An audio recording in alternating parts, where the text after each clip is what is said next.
मैं डॉक्टर भामा अग्रवाल राजीव गांधी राजकीय महिला महाविद्यालय भिवानी की ओर से हिंदी की इस कक्षा में आप सबका स्वागत करती हूँ, अभिनंदन करती हूँ।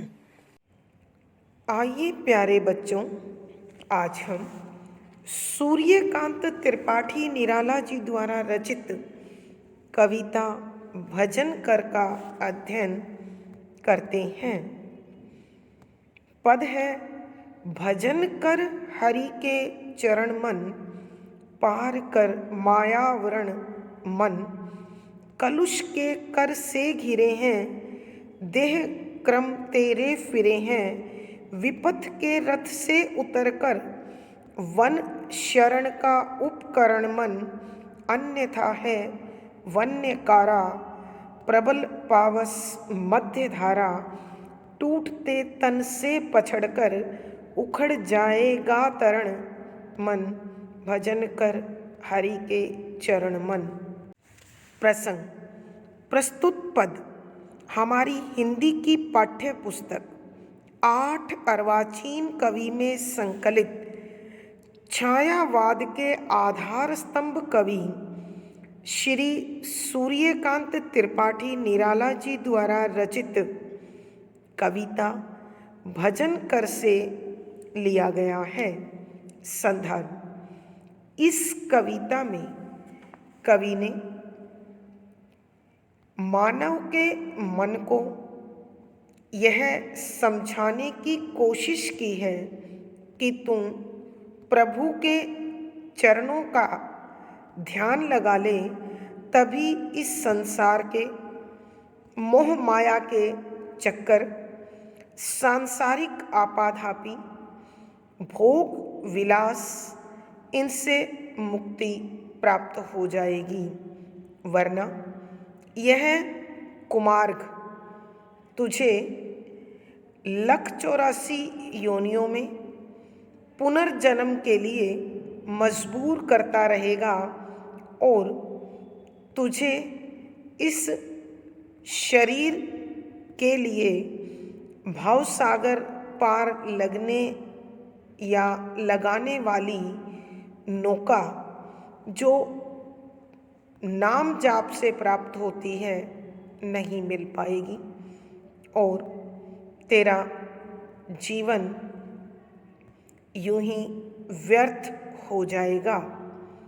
इसी प्रकार के भावों को समझाते हुए कवि कहते हैं कि व्याख्या, भजन कर हरि के चरण मन, कि हे मेरे मन, तू प्रभु के चरणों का भजन कर ले। क्यों कर ले? इसका उत्तर है, पार कर मायावरण मन, कि हे मेरे मन, माया आवरण होता है माया का पर्दा, अर्थात जिस पर्दे में रहते हुए या माया के बंधन में जकड़ा हुआ मनुष्य मोह, स्वार्थ, लालच, विकार, अनुराग, विराग, ईर्ष्या, द्वेष आदि दुर्गुणों से भरा रहता है। तो प्रभु की भक्ति किए बिना यह माया का पर्दा जो मनुष्य के मन पर पड़ा हुआ है, कभी भी उसे उज्जवल, स्वच्छ, निर्मल विचार मन में नहीं आने देता। तो मानव का मन यदि ईश्वर के चरणों का ध्यान करेगा तो इस मोह माया के बंधन से, पर्दे से बाहर निकल पाएगा। अब इससे निकलना क्यों जरूरी है?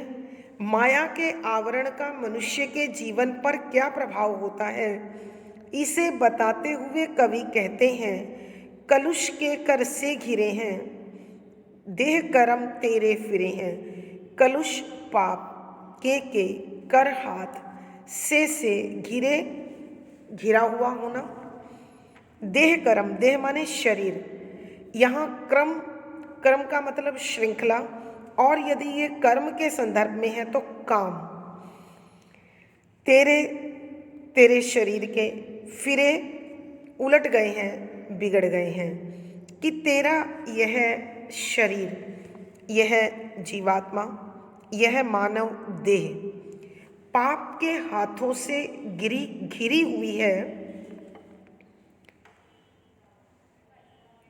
पाप के हाथों से घिरी हुई है।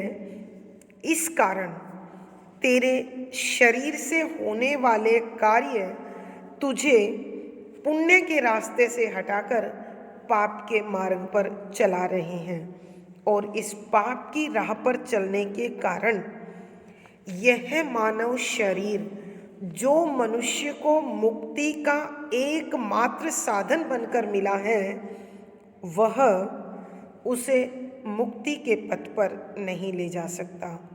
मनुष्य अपने कर्मों के अनुसार पुनर्जन्म प्राप्त करेगा और इसी प्रकार बार बार यह 5 तत्वों से निर्मित शरीर उसे प्राप्त करना पड़ेगा और फिर जीवन से जुड़े कष्ट झेलने पड़ेंगे। इसलिए मनुष्य को ईश्वर के चरणों का ध्यान कर अपने आप को पाप से बचाना चाहिए। विपत्त के रथ से उतरकर वन शरण का उपकरण मन। विपत्त, पथ माने रास्ता, विपत्त माने जो रास्ता नहीं है, अर्थात भ्रष्ट रास्ता, जिसे हम कहते हैं पथ भ्रष्ट होना। और विपत्त यानी कुमार्ग के रथ से उतरकर कि हे मानव, तू इस सांसारिकता का निर्वाह करने के लिए मोह के बंधन में जकड़ा हुआ अनेक प्रकार के दुष्कर्मों का आचरण करता है, दुराचारी बनता है। परिणाम स्वरूप दुख, कष्ट और पाप तेरे जीवन में अपना स्थान बनाए रखते हैं।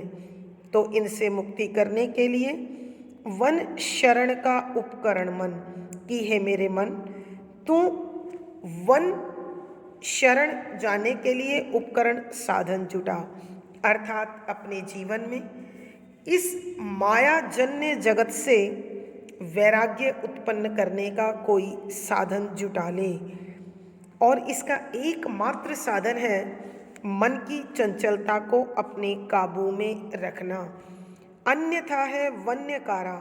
नहीं तो फिर यह संसार रूपी वन तेरे लिए किसी कारावास से कम नहीं है, जेल से कम नहीं है,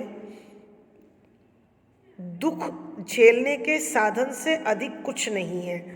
और यहाँ पर रहते हुए तुझे प्रबल पावस, प्रबल माने शक्तिशाली, ताकतवर, तीव्र, पावस वर्षा, मध्य धारा कि तुझे अत्यंत तेज बरसती हुई दुखों की बारिश के बीच उस धारा को झेलना पड़ेगा।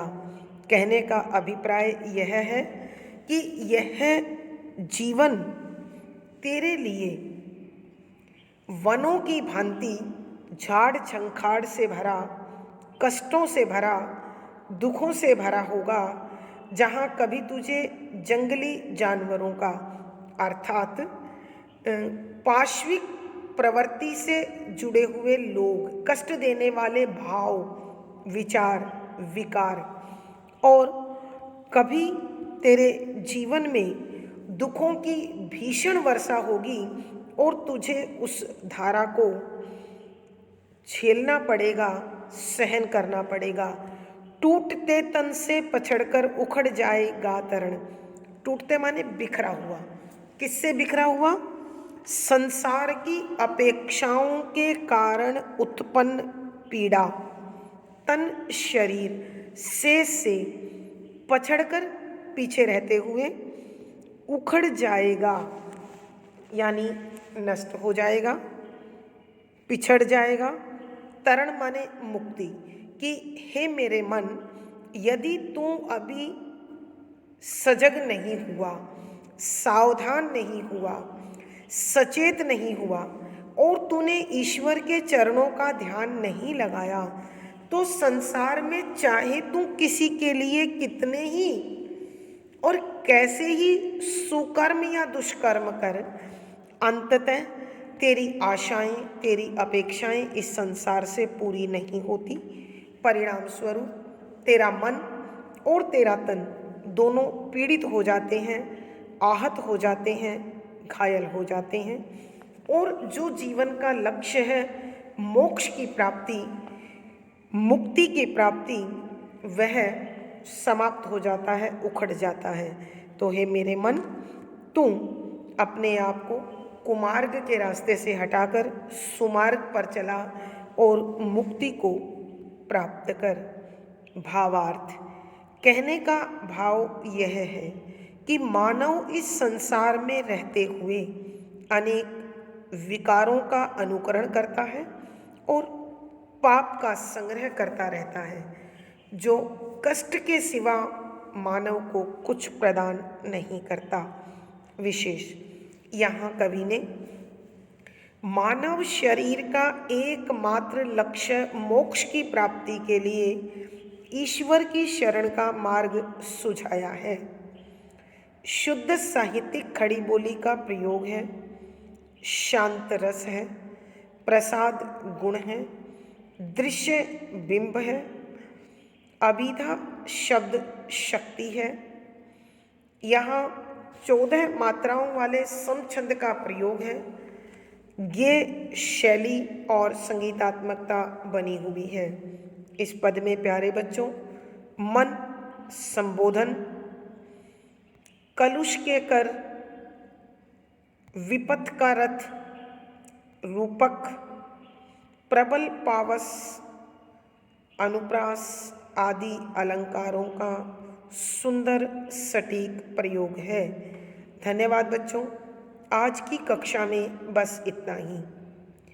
आशा है आपको यह कविता समझ में आ गई होगी। वीडियो को लाइक करें, शेयर करें और चैनल सब्सक्राइब करें।